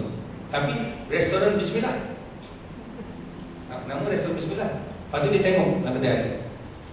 Dia buat makanan macam ni, burung-burung, kari-kari kan, dah lama kan tak bersih. Basuh pinggan makuk atas air lopak tu. Saya kan jumpa dulu 3 lipas. Yang hantar balik. So makanan tak bersih. Ada lipas, ada apa dekat ada sumber batu tu. Itu pun sumber batu tu kan. Lipas semua apa semua. So kita suka sangat pergi makan restoran-restoran yang tak bersih. Sebab itu makan yang paling bersih ialah makanan isteri kita masak, mak kita masak. Elakkan. Ada pula riwayat kata teh tarik tu kalau boleh kurangkanlah. Buat sangat gula dia. Kecuali isteri kita makan rumah tu dengan berkat berdoa dia semua kan, tu lain. Ya. Saya ingat cerita di Pulau Pol, Jalan Demi dan Semarang. Dia kisah 30 tahun lepas. Pulau Pol ambil tibaran. Nak makan, pilih makanan yang baik. Kisahnya satu restoran, kedai, warung tu depan Pulau Pol tu ada satu handicraft zaman dulu. Depan sekolah pada tembok. Pagi-pagi boleh lepas piti dia bagi. Pergi minum tu lah warung tu. Banyak warung. Tapi yang popular tu warung Mamak Jilat namanya. Benar tak? Arwah dah sekarang, masa tu dah tua, dia zaman-zaman tahun 90 tu dah tua dah. Mamak Jilat. Sekarang ni mungkin Mamak Jahit pula, pakai. Tak Jilat. So, saya peminat tegak roti canai ni, sedap. Memang sedap dulu. Tak dapat dinyatakan sedap roti canai ni. Saya antara yang selalu beli. Setelah itu, anggota saya Constable Basri nama dia. Sekarang SM lah. Dia tegur saya. Dia kata, cik, maksud dia inspektor cik ni tahun 90. Cik, bawa dah kita pergi makan dengan tu, beli roti canai tu. Cik beli selalu saya dapat roti canai mamak. Berapa? Oh, ngotok dia ada. Dia orang tahu. Ngotok dia. Saya kata, dia betul kan ni, pernah ni? Tak ada, saya tengok dia. Tengok bila? Saya tengok baru ni. Dia roti, dia bawa roti canai tu. Masa tu musim sesung tau, musim sesung. Orang ramai ni, masuk saya tunggu ni. Kiu yang datang-datang dulu tu mesti order tau. Orang-orang ni kemudian dia sesemua. Dia pergi belakang tong burger tu. Dia sekali, saya kata kau jawab betul lah Basri. Aku saya tengok cik-cik je. Orang tok dia tu, saya tengok. Saya mari boleh tu, terjadi ni. Buat ada orang, lepas tu pergi saya tengok. Ada Basri semua kan. Punya kotor. Lepas tu tepi tu ada kolej ikan kari kan. Besar tu kolej besi kan, dia naik. Dalam anak kecil, dia pergi lah. Wah. Jadi patut saya kata patut sedap sangat. Lemuk, masing manis dia belakang. Rupanya halal lah. Tidak thayyibah. Tak haji, dia enggak haji. Tapi tak baik dia kuman. Betul, sebab itu saya stop. Sampai sekarang saya, tuan-tuan jangan ajak saya pergi makan. Di rumah saya, sama dengan Tuan Amran dulu, di Desa Aman, depan tu ada 3, 24 jam punya dalam rumah saya makan. Tapi, majoriti pegawai dia pergi. Malam-malam tu 10 orang, tuan Ali tahu tuan. Ramai orang kita pergi makan. Saya jaga-jaga lah makan. Kadang-kadang kita makan macam mana kan, dia buat tempat, dia buat doh dia tu, kat rumah dia, memang betul, pijak tu. Dia pijak. Sekarang dia mesin ada tapi pijak tu. Memang dia kecil-kecil ni pijak dia, mesin mahal Nabi kan. Sebab tu tuan makan macam mana yang garing-garing kan, kita gigi kenyal-kenyal je nak. Rupanya kulit kena kaki dia tu. Mahmud Jelal, saya jadi pasal apa bagi Mahmud Jelal? Dia kata dia buat teh tarik, kena sepi ke, dia akan keluar satu sudu, dia rasa kan. Dia jilat tu ni Mahmud Jelal. Ada maksud lain. Mahmud Jelal tu masuk ke Mahmud Jelal. Saya mati sekarang tu. Orang lain dah habis lagi. Tapi saya tak pergi kan. So tuan-tuan pergi makan tu, kita makan kedai mamak tu, hati-hati ingat cerita saya. Satu lagi cerita. Saya dah cerita tadi. Merosot hari ni banyak orang cerita dah. Satu lagi. Kisah di zaman Nabi Allah Musa. Ada orang kata cerita ni Israelian sekali. Tapi kerana dia tiba. Ambil tiba. Zaman Nabi Musa ni ada satu pasang suami isteri ni dia bercinta. Bercinta dia orang baik kan? Bercinta berkahwin. Apabila berkahwin, orang perempuan lelaki kahwin nak apa? Apa yang paling dia nak kalau kahwin? Nak zuriat kan? Dia tak dapat zuriat. Dia cek ke doktor, doktor kata you okey. Cek yang isteri you okey juga, tapi tak dapat anak. Habis bohong kata pergi. Orang kata dekat Taiping ada bohong, dia pergi Taiping. Tak ada itu. Sampai last kali wife dia ni menopause. Habis duit banyak dah. Selalu pakar-pakar pergi kapal spesialis tak ada juga bini dia. Maka dia cerita je. Ada orang cakap saya nak angkat lah. Tak nak. Nak kasi je. Tak dapat. Rupanya orang kahwin, bahagia macam mana pun tak dapat anak, ada sedikit gangguan. Ya? Itu kadang-kadang sekali lain, saya kahwin lain bukan terus kasih, kawal lagi, saya nak zuriat dia. Kan? Ada semua orang lagi, dia kahwin lain, dia kahwin dengan isteri dia. Masa sampai 10 tahun dia kahwin, dia nak kahwin lagi. Kata pasal apa nak kahwin, dia kata orang lain kahwin, dia kata ada mak mertua, ada pak mertua. Aku kahwin daripada besar, tak ada pak mertua, tak ada mak mertua. Jadi nak kasi anak pak mertua kan, saya kahwin seorang lagi. Dia juga alasan dia. Tu macam-macam sebab. Yang ni pula dah kahwin tak dapat anak, mak mertua dia, pak mertua je. Maka dia pun menopause, dah menopause. Doktor kata, sorry bos, wife you tak perlu berubat lagi. Kenapa? Dah menopause. Berubat pun orang menopause tak dapat anak. Betul tak? Kebanyakan menopause tak ada anak lagi, payahlah. Jarang kita dengar kan, ini kita dapat anak kan, tak ada menopause. Tapi walaupun menopause ni untuk perempuan tau. Men no pause. Men no pause. Perempuan dia menopause, men no pause. Maka aktiviti masih berjalan. Dia dengan menopause itu jalan lagi. Maka dia kecewa sangat. Dia kecewa tak dapat anak, tengok orang lain ada anak, ada temukan. Dia pun bernazar. Bernazar kerana kecewa. Dia lupa, orang kecewa tak boleh bernazar kerana kecewa. Nazar dia betul-betul yang main-main. Apa dia nazar? Dia kata alam-alam tak dapat, dia tak nazar pelik-pelik dah. Dia nazar pelik. Betul yang dia cari, apa yang aku tak boleh buat? Yang aku mustahil buat, aku nak nazar dia. Patut nazar dia boleh buat kan? Sebab dia ifrah tak, dia kata main-main pun dia nazar. Dia nazar, dia kata kalau lah aku dapat anak, tapi tak dapat anak, doktor dah stop dah. Pakar dah stop dah, bini aku tak boleh buat anak, menopause lagi. Dia pun nazar, cari. Ada satu idea dia. Aku bernazar, kalau bini aku ni mengandung, dapat anak, kalau pun dah ada menopause pun aku nazar. Kalau dapat anak, aku akan minum air kencing anjing hitam. Oh, wah. Benda yang mustahil, takkan dia buat. Dia fikir pelik, orang dulu kan. Zaman Nabi Musa, syariat zaman Nabi Musa, semua nazar kena buat. Nazar baik kena buat, wajib buat, nazar jahat kena buat juga. Kalau tak buat pun ada kaedah lain. Zaman Nabi Muhammad, syariat Muhammad, nazar baik saja kena buat. Ya Allah, tak pula naik pangkat, aku akan pergi buat umrah. Wajib tak? dapat pakat tu wajib pergi lah. Wajib pergi, kalau tak pergi berdosa, masuk neraka. Kena pergi. Tapi kalau dia kata, ya Allah kata aku, kalau aku naik pangkat, aku nak sembelih tu imam. Tak boleh. Tak boleh buat, jangan buat. Masyarakat tak boleh buat. Apa nak sembelih kan? Benda haram, tak boleh buat. Tapi zaman Nabi Musa, nazar boleh buat. Kalau tak buat, ada kaedah dia. Berbeza. Maka dia takdir Allah Ta'ala, memandangkan dia masih on. Tiba-tiba satu hari, wife dia ni cakap dia, bang, nanti balik keluar, nanti balik tu beli mangga putih RM1,000. Boleh. Ini tak pernah beli mangga putih. Tak kata apa lagi. Lagi 2 minggu so beli lagi mangga. Ni bini pun kau ngidam ke kata. Bini tak cerita. Lama-lama bini tu beritahu dia, bang, ada satu rahsia. Apa? Kita dah apa? Dah ada baby. Ada dia check dengan strip kan? Positif. Happy dia. Tapi suami dia happy tak? Tak happy. Suami dia masam muka. Abang yang beritahu kita buat masam muka dia. Dia tak tahu rahsia suami dia. Dia happy tak? Cerita orang mengata masuk Facebook gambar orang dah mengandung orang. Tapi nama tu tak tahu ada Facebook tau. Kita keluarga tahu. Sampai satu masa bersaling kat anak ni. Suami ni makin putus asa. Saya dapat anak. Buat majlis ramai-ramai tu. Sambut kelahiran bayi. Besar-besar kan. Jadi adik-beradik bini dia ni mengadu kat dia, apa suami kau tu? Orang dah happy tu masang selambu macam tak faham. Ada masalah ni. Tak tahulah itu. Happy, orang happy. Satu ketika dia panggil suami tu, bang, pasal apa? Muka masang tak ceria.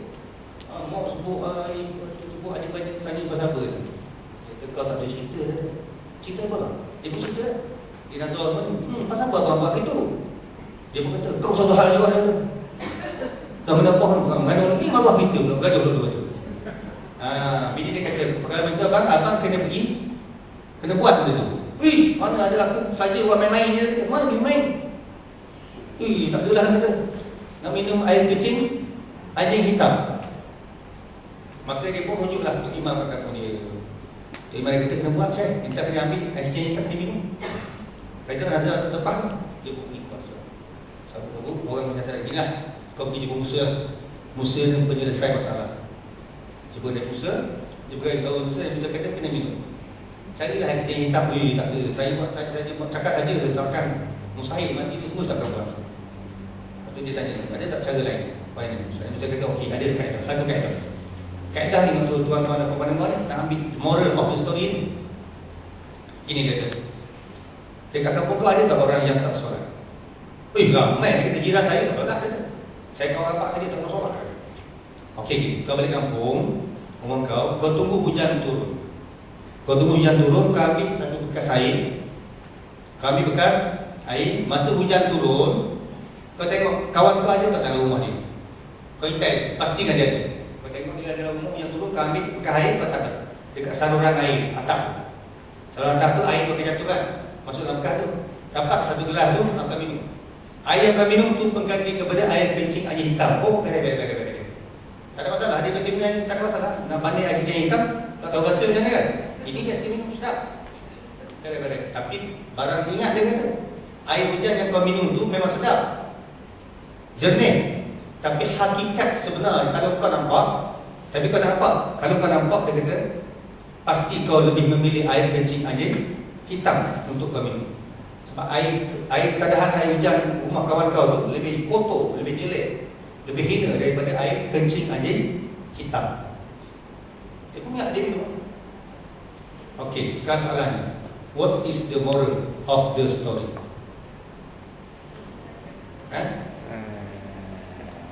Jawab. Macam mana? Surat B. Air hujan bukan sedap? Bukan. Cepat. Tahu dah tidak nak cakap tahu. Biasa kalau benda gini jangan soal. Tapi sama jangan soal macam tu. Orang tak selesa kan nak cakap tak kan. Jadi sebenarnya itulah tu. Moral of the story, itulah jijik kotornya orang yang tak solat Jangankan air tangan mau jilat tadi ni. Air tangan mau jilat itu bersih kan? Air jatuh atas atap dia tu, dia tak sembahyang di bawah, tempias kotor tu turun ke air tu, kotor. Jadi tuan-tuan dan puan-puan, nak pergi makan kedai makan, tengok air tangan orang yang buat tu, dia sembahyang. Kata sembahyang tu, sebab tu kita makan gelap hati, jauh, dendam pada orang, nak buat rasuah. Tak.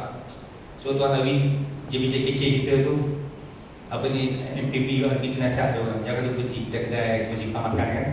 Bawa bekal dia bini masuk ke rumah, bersih berkat. Kita tahu orang tak sembahyang. So kalau ada bini-bini isteri yang tak kerja tu, buka restoran. Restoran orang yang tak tinggal solat. Boleh. Campaign semua pergi sembahyang makan kat situ. Sebab apa solat? Sebab orang tak sembahyang, air tangan dia kotor. Dan ada ulama cerita, orang tak sembahyang dia pegang handphone lah anak dia. Celaka kau tak sembahyang. Pegang pen lah anak dia, celaka kau tak sembahyang. Peluk bini kata celaka kau suami aku, kau tak sembahyang. Suami saya kata sayang kau, memanglah dia sebut sayang, tapi hakikat sebenarnya dia benci. Lampu anak dia, wahai anak dia, celaka kau tak sembahyang. Pegang anak dia, yang alat dia kan, celaka kau pegang kau tak sembahyang. Contohlah kau dekat Nicaragua. Tak, semua kursi berubah itu. Malaikat-malaikat semua menuntut itu. Mana nak berkat macam kursi itu. So, ambil ikhtibas, jaga sembahyang. Dan sembahyang pun saya nak beritahu juga. Kami boleh tunjuk pada Ustaz Bin, sembahyang yang macam mana. Banyak juga orang sembahyang tetapi dia tak belajar sembahyang. Belajar sembahyang tak payah, mudah je. Tapi kalau tak belajar dia payah. Ilmu. Sembahyang saya beritahu kepada itu dalam kaum wanita. Sebab saya anak saya ramai. Saya anak 50 orang, tuan percaya tak? Anak saya 50 orang. Masya Allah. Nampak kecil dia, anak ramai. Tuan lagi tahu lah. So, anak perempuan saya ramai, 8 orang rumah saya. Orang sembahyang, perempuan selalu sembahyang tidak sah. Sida sikit. Kenapa tak sah? Sangat simple. 13 rukun tu, 13 rukun. 5 daripada rukun tu dia panggil rukun qawli. Ya, rukun qawli, mana sebut tak bunyi. Mesti berbunyi bibir tu. Bismillahirrahmanirrahim. Allahu akbar. At-tahiyyatu wa assalamualaikum wudu. Allahu akbar Muhammad wudu. Mesti berbunyi. Alhamdulillah mesti berbunyi. Kalau tu tak boleh. Tak betul. Dan mesti bertajwid. Kalau tafsir tu dia bagi bacaan ulas sudut-sudut. Tak faham. Mesti Allahu akbar betul. Jangan tak boleh. Allahu akbar. Zahir bunyi. Bibir itu bergerak. Jadi kalau begitu tak boleh. Mesti berbunyi didengari oleh telinga sendiri. 5 rukun. Pertama takbir tu ihram. Allahu akbar. Orang lagi kadang-kadang saya tengok ni. Jadi Allah je. Apa dah rukun? Batal ya. Takbir tu ihram. Rukun qauli mesti bunyi. Bismillah. Tak boleh. Kalau kumpulan kat bejat tu dulu kain macam pastikan bunyi 5 rukun tu mesti bunyi. Rukun qauli wajib berbunyi. Didengari oleh telinga sendiri. Tak boleh baca kuat. Baca kuat mengganggu orang tak boleh buat. At-tahiyyah, salawat, salam, assalamualaikum. Assalamualaikum. Sahih utang. Ramai orang sembahyang tapi tak sah. Akhirat pula dia sembahyang tak tinggal. Tuhan kata kenapa kamu tak sembahyang? Ya Allah, aku sembahyang 5 waktu tak pernah tinggal. Sunat aku buat lagi. Tahajud aku buat lagi. Hajat aku buat lagi. Kamu mengira kamu sembahyang. Aku tak kira tahajud. Patutlah aku doa tahajud untuk suami aku tak kahwin lagi. Jadi pasti kamu betul-betul sembahyang. Kena ada ilmu. Belum lagi masuk kolbi dan juga fi'li, perbuatan tu yang dia ada tomatinah dan sebagainya. Buat belajar Ustaz Mi dia, Ustaz kita dia ajar. Maka dia dikhaskan untuk mengajar benda fardhu ain. Ya, belajar. Jangan tinggal. Kita uji, nak belajar kita kena belajar. Ilmu ada senang. Tadi ilmu ibarat buku dan gelap. Kemungkinan tak kena, kemungkinan kena. Kemungkinan kena pula kepada orang lain. Yang itu benda lain kan? Benda orang lain. Bahaya. Mesti ada ilmu. Okey. Kemudian kita kurang menjaga silaturahim sama-sama kita akhir zaman. Sama-sama kita kurang. Sebab apa? Sebab pentingkan diri sendiri. Ini dah jaga akhirat. Sedangkan Rasulullah, kalau kita tengok Rasulullah, sentiasa tahu hal kamu sahabat. Sudah sembahyang subuh je, dia pergi dulu. Siapa sahabat tak datang? Kalau dia tak datang, dia beri jarak. Beritahu kepada sahabat, kau pergi tengok simpulan-simpulan daripada datang masjid. So, kita penyelia, anak buah kita masalah kita tak tahu. Tak kita tahu. Tiba-tiba, pom, bunuh diri. Di mana-mana, yang terbaru, Pontian. Muar. Di Muar. Tembak dalam kereta kan? Dalam kereta Inspira. Tiba-tiba. Tak tahu, buah tak tahu. InsyaAllah tak tahu. Sebab tak tahu. Sedangkan kita mesti kita jaga hubungan kita. Rasulullah tu jumpa depan-depan sahabat-sahabat semua. Sebab tu dia tengok, nak sembahyang dia tengok dulu. Sok betul-betul kan. Disiplin. Ya. Kesok ni. Satu ketika saya nak buat cerita ni. Cerita hal lain orang ulama-ulama dah pegang. Cerita ni berkaitan dengan satu hari tu. Ini pun orang kata Israel. Tak apa, Sami cerita tak boleh tiba. Banyak Israel, banyak cerita kisah banyak Israel. Kisahnya satu hari seorang lelaki ni, dia orang kaya. Dia kaya sangat. So, sehingga kan dia terpaksa amanahkan menjaga kunci harta dia ni. Kunci gedung ni kepada orang lain. Kaya kat kita tak apa dalam jatuh sama dulu. So, kunci gedung dia ni dia serah pada seorang orang yang baik, orang soleh, amanahkan jaga. Satu hari si penjaga kunci ni dia pergi Mekah. Dia pergi ke Mekah, kebetulan pendek umurnya. Dia orang baik. Pendek umurnya, meninggal di Mekah. Tuan dia tadi dapat makluman penjaga kunci ni mati di Mekah, meninggal. Tak balik dah. Tapi masalah besar ni bukan masalah mati tu. Masalahnya ialah kunci ni tak ada dulu.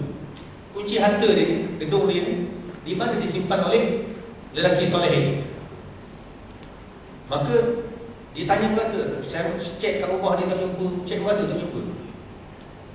Maka dia pun pergi ke Mekah. Pergi ke Mekah, cari di Mekah. Takut-takut jumpa ke orang yang kenal kan. Aku dia pesan wasiat kan.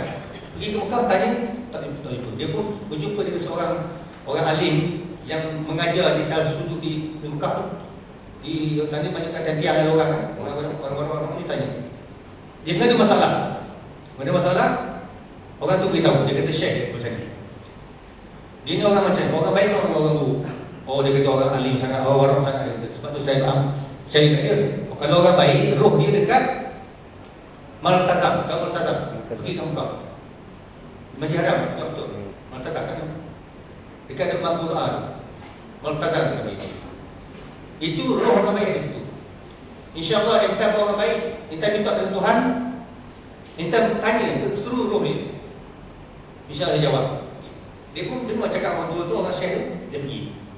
Dia beri salam. Assalamualaikum, wahai Syekh, sekian nama saya lah. Muhammad, dia kata, Syekh Muhammad, anda datang ni nak jumpa kamu, nak tanya kamu, di mana kamu letak kunci harta saya? Tiba-tiba tak jawab. Dia panggil lagi tak jawab. Panggil lagi tak jawab. Dia pun dah berdosa dah. Dia jumpa balik. Syekh, tak adalah, tak jawab lah. Senyap je, tak muncul dia. Oh, itu roh orang baik kan? Itu dia kata. Kalau maknanya dia bukan roh orang baik kan? Dia orang baik kata. Orang baik sangat, tak ada siapa marah dia. Hubungan dia dengan orang bagus. Sembahyang dia. Dah tak ada kira juga, dia tak tahu. You kata dia baik, kita tak ada masalah kata. Sekarang dia pergi tempat roh jahat. Berimpun di mana?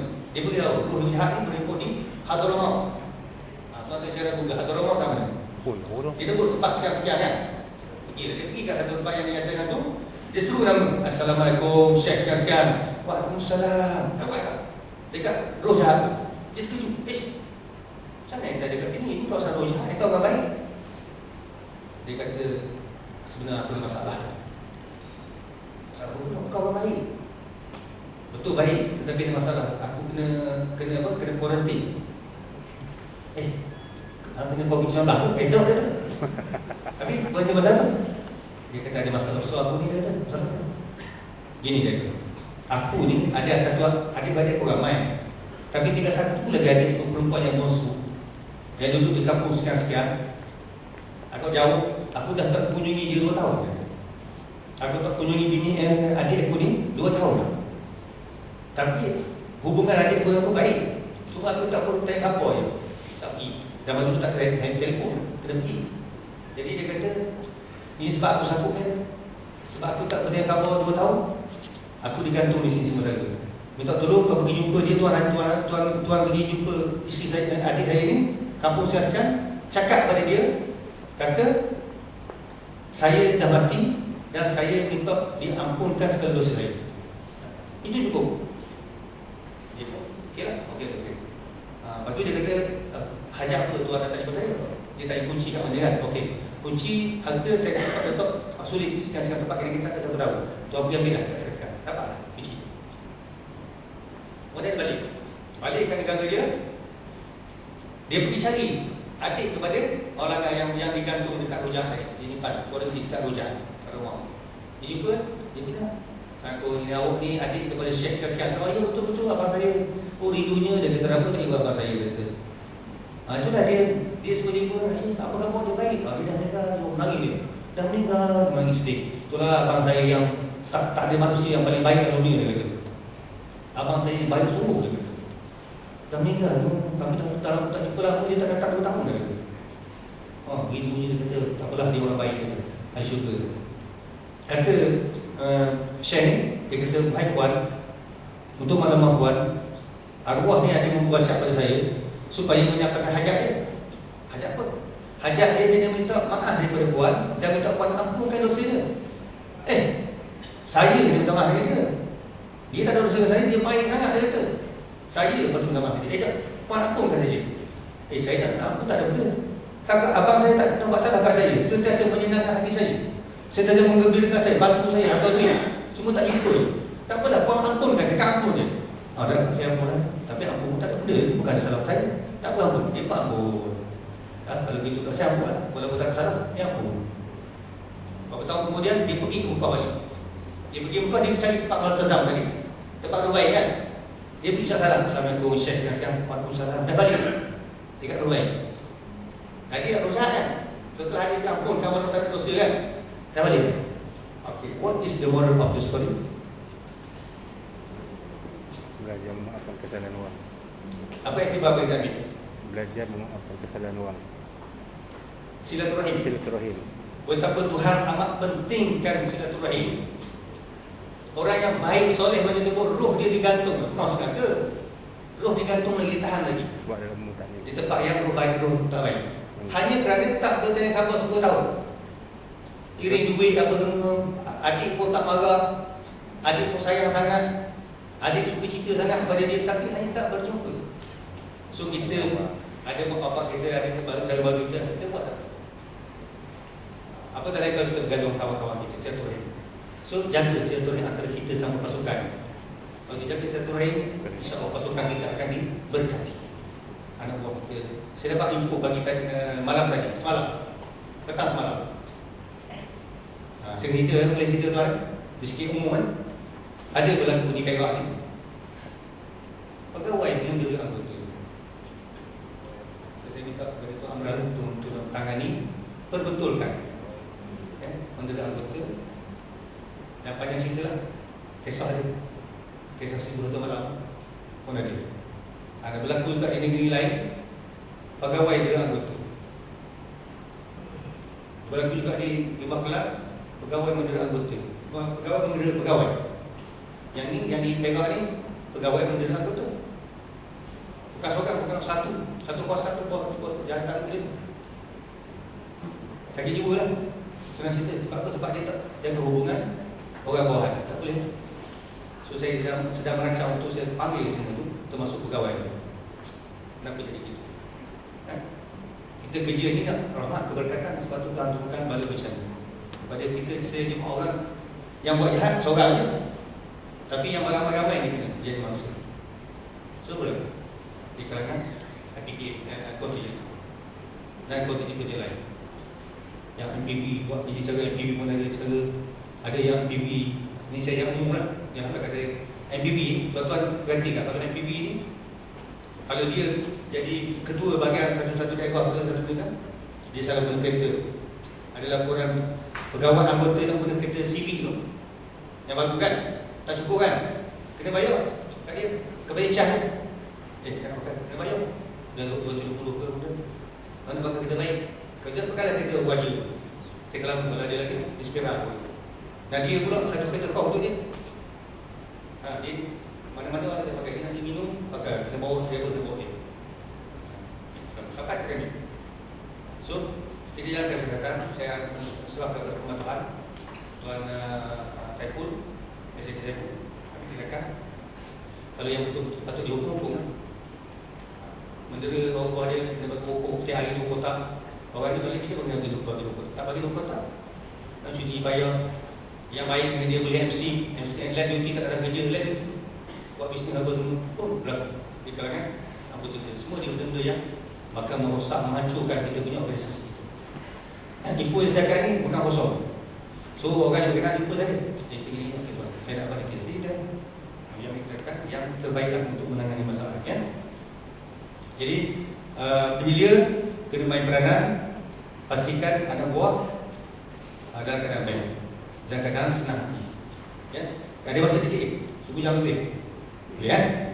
Okay. Satu lagi saya nak tekankan juga di sini berkaitan dengan rumah tangga lah ya. Hal rumah tangga, perket, saya sampaikan kepada perket yang lain. Sebagai isteri, memang tak dapat tidak, suami ini adalah merupakan syurga, bukan mak bapak dah. Kita kahwin saja, syurga daripada di bawah ibu kita tu dah pergi kepada suami. Walaupun nama istilah sekalipun, dia tak ada istilah isteri derhaka kepada suami. Istilah anak mak derhaka kepada anak tak ada. Istilah dia anak derhaka kepada mak, ayah pada ayah, isteri derhaka kepada suami. Jadi kita tak, saya tak minta lah perempuan ni jadi yang terbaik macam Siti Asyah tu, tak adalah. Payah lah, ada dari payah lah kan. So sekurang-kurangnya kita ada batasan percakapan kita dengan suami, hormat suami, cakap dengan lembut dan sebagainya. Sebab benda tu akan mengundang masalah dalam kita. Kita nak suami kita jadi baik, istilah orang Putih kata you must give. You must give, then only you can. You bagi kebaikan, Tuhan bagi kebaikan pada kita. So kisahnya, saya juga buat kisah lah. Kisahnya pun kisah Bani Israel juga, Israeliat juga. Kisahnya Nabi Ismail. Nabi Ismail ni ayahnya apa? Ismail Ibrahim. Ya. Betul kan? Nabi Ibrahim. Dia Nabi Ibrahim ni anak dia ramai kan? Ada kata 2, ada kata 3, ada kata lebih lagi. Tapi yang masyhurnya pun Sarah dan Hajar kan? So Sarah ni katanya tak ada anak mula-mula kan? Tak ada anak. Dia kahwin Hajar, dapatlah Ismail. Dan Ismail ni bini Nabi Ibrahim ni dia banyak tinggal bini dia. Dia tempat tertentu. Macam Siti Hajar ni dia tinggal satu lembah yang dikenali sekarang sebagai Mekah kan? Situ. So seketika Nabi Ismail ni dah besar, dah dewasa, maka Nabi Ibrahim pergi mengunjungi Ismail. Ismail ni dia dah tengok, bagi salam, cerita berkuah yang kaya. Ismail tak ada rumah. Ismail tak ada rumah. Dan keluarlah bini Ismail. Ismail dia kata, buatlah bergambar suami kamu kan. Bini Ismail kata, Ismail pergi berjuang apa semua, kerja lah. Dah lama tak balik dah, sebulan 2 bulan tak balik dah, sibuk kan. Dia pun tanya, apa khabar? Bagaimana Ismail dengan awak? Bagaimana kebajikan kamu? Dia kata apa? Dia kata, itulah, tinggal kita tu seorang kat rumah kita. Makan minum, cukup lah ke?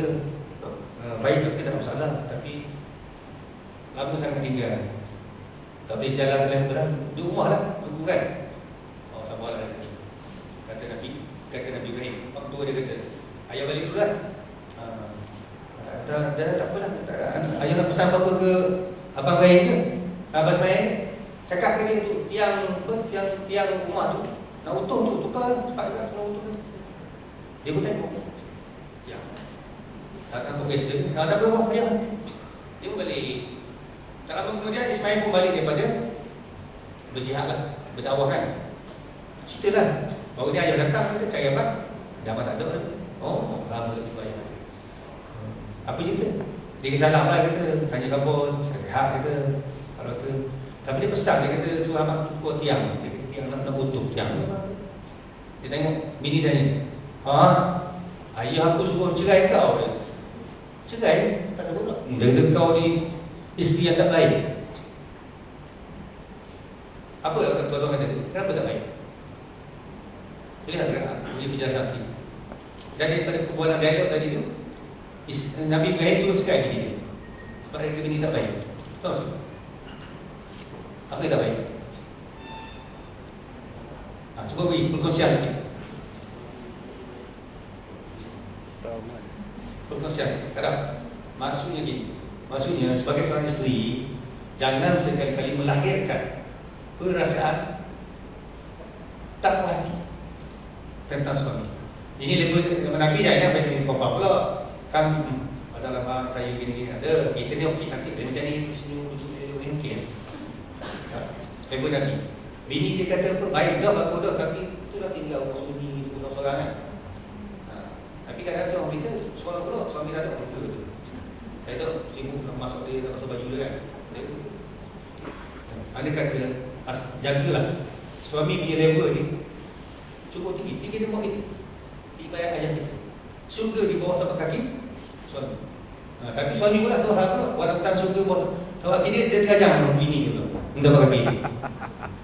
Tak patut juga. Tuan Amran tahu tak banyak kes berlaku dekat satu Malaysia. Kan? So jaga-jagalah. Isteri yang amat ramai orang kata kita hidup kat dunia ni sekejap je, 2 minit je. Tak apa yang 2 minit. Kadang bergaduh.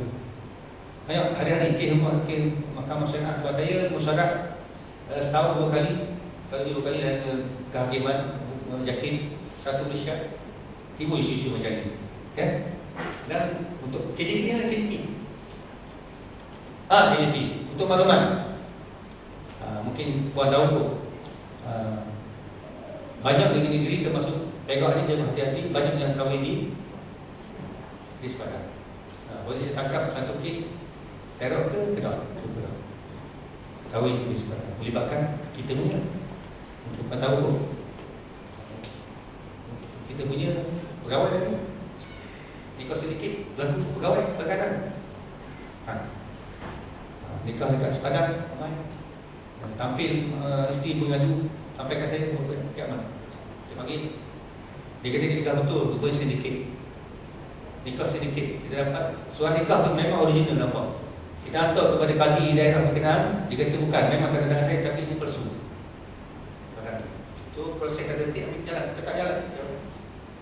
Isteri kalau bisa kesian suami lagi, baik dengan isteri kan, tahu lagi. So banyak mungkin rumah tangga ni turun pantau. Yang penting penyelia-penyelia OSPD cek. Tengok SKDD selalu segala. Sekarang ni Jim bagi amal dalam proses memberikan arahan dan kita akan buat pemetaan.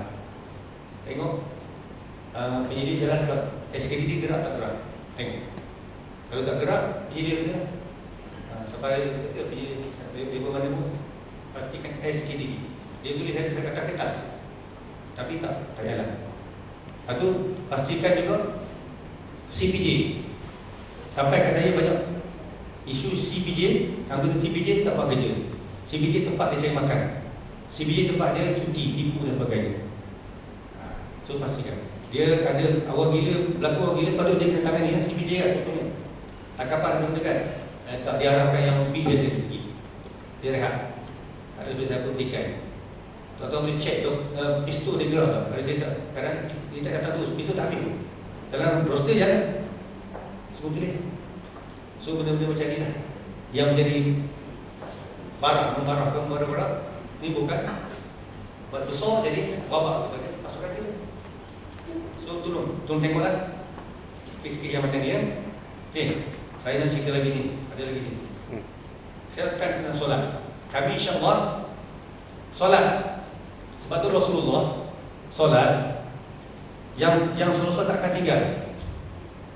Rasulullah tak akan tinggal solat witir. Witir minimum 3 rakaat. 2 rakaat pertama mukadimah witir dia panggil. Yang ganjil itu solat witir lah. Solat witir 1 rakaat. Paling ketiga Nabi tak tinggal. Kemudian tahajud. So kita kalau jangan tinggal untuk ni kekuatan ni. Sebab program PDRM tak lama lagi insya-Allah dah lulus, dah dipersetujui oleh 7 pimpinan.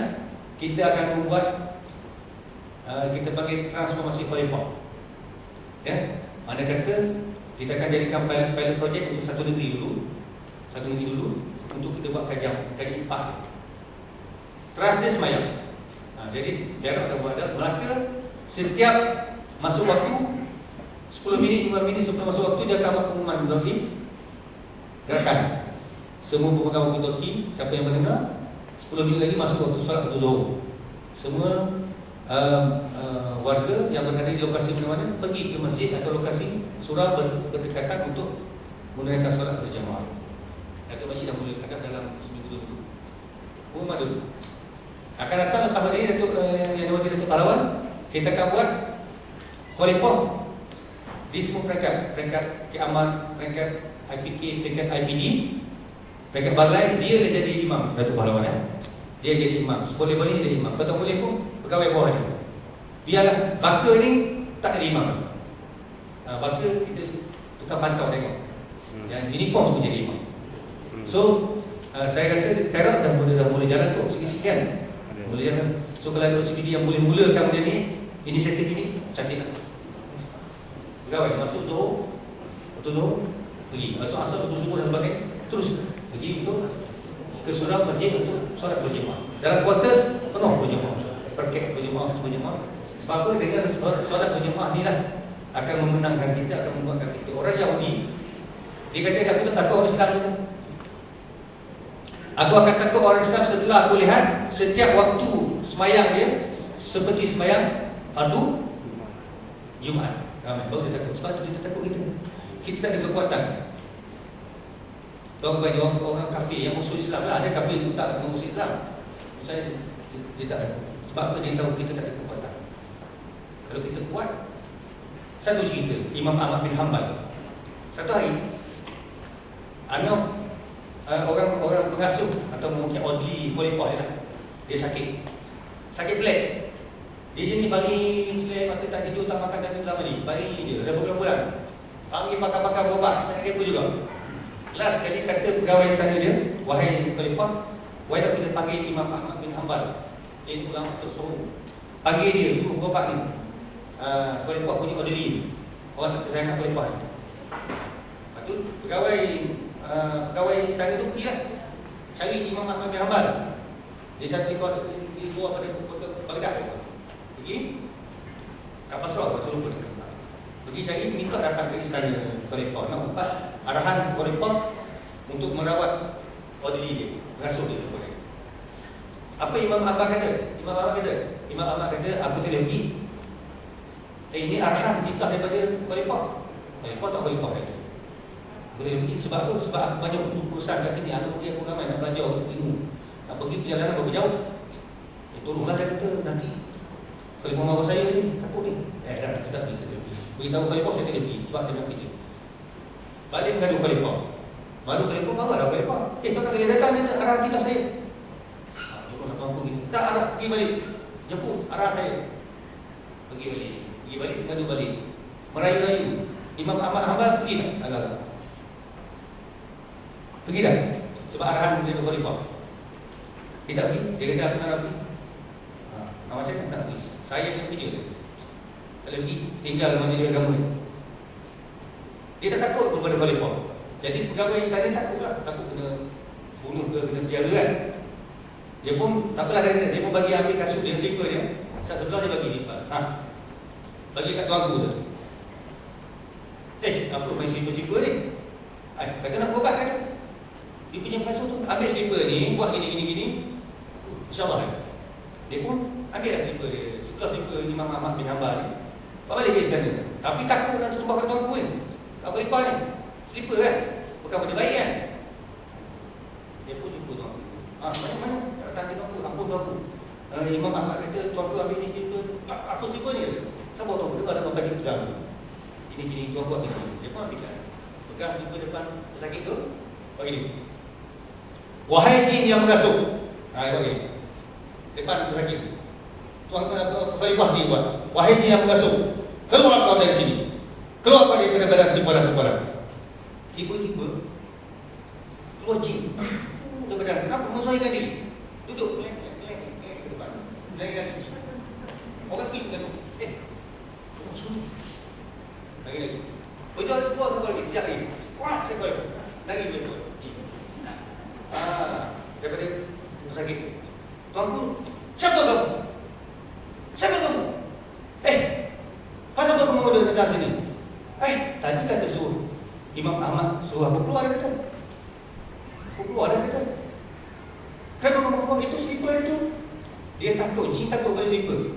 Slipper Imam Ahmad bin Hanbal. Dia takut, dia tengok tu keluar. Aku keluar, nasib baik dia kata Imam Ahmad suruh aku keluar daripada badan dia. Kalau tidak, dia suruh dia keluar badan, aku tinggalkan dia. Bagi hilang. What is the moral of the story? Soalan ni tak salah jumpa soalan. Okey. Apa kesimpulannya?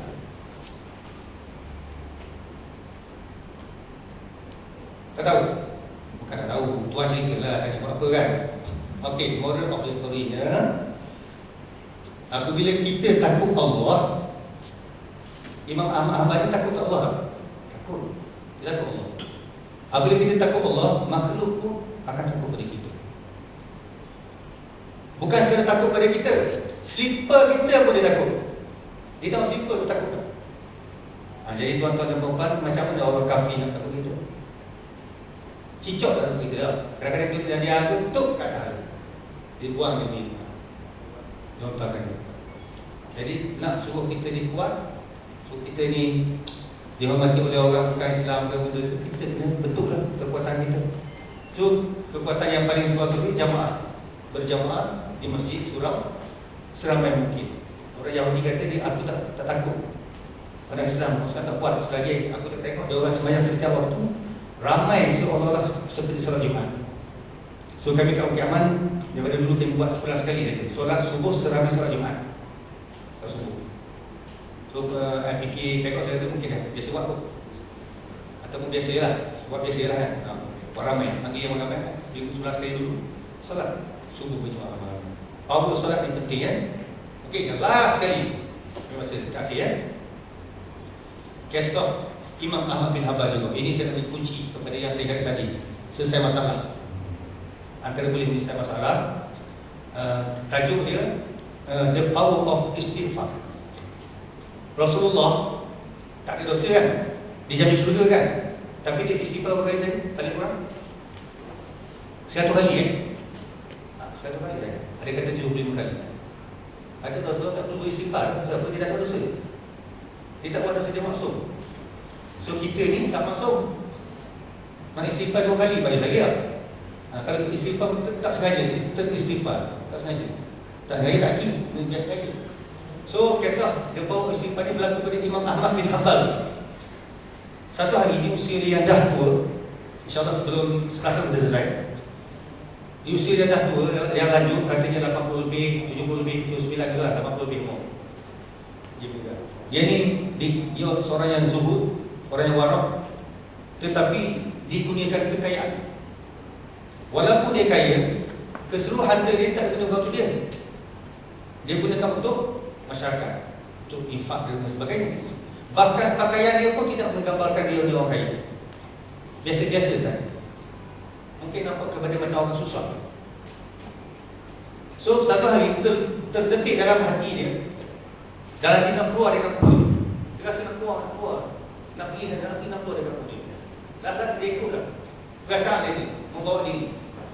Tak diceritakan dia keluar tu naik apa? Naik unta ke, naik kedai ke, naik apa? Apa lagi? Unta, kedai, kambing kan naiknya. So dia pergi keluar, sampai keluar satu pedalaman, sampai satu dalam petang, dan dia solat maghrib di satu masjid, kemudian solat isyak. Lepas solat isyak, dia nama dulu, bukan hotel, homestay tak ada. Ya, nama dulu. Agak-agak di mana dia bermalam? Nama dulu. Faham? Di masjid. Dia pun nak tidur lah di masjid tu. Dah lepas isyak ni. Balik kat masjid ni, Imam Ahmad balik, orang tak tahu dia Imam Ahmad bin Hanbal. Kalau orang tahu, confirm orang akan layan dia macam raja. Sebab dia terkenal satu dunia. Imam yang mustahil, Imam Masad. Maka dia nak balik. Apa dia nak balik saja, jatah kuasa masjid tu tak benar. Cik tak boleh sini, tak boleh. Pakcik, tak boleh baring sini. Dalam masjid ni. Saya cuma tidur sekejap ni tu. Tak boleh, tak. Tolonglah tuan, saya dari jauh ni berdagang. Orang dagang, nak tidur sekejap ni, esok saya keluar lah. Oh, tak boleh. Tak boleh. Masa tu tak ada COVID. Lagi belum ada COVID-19 ni. Tak pernah juga. Halau dia pun tak apalah. Dia merayu dah. Yang merayu tak bagi juga, dia marah. Agak-agak dia marah. Kalau kita marah.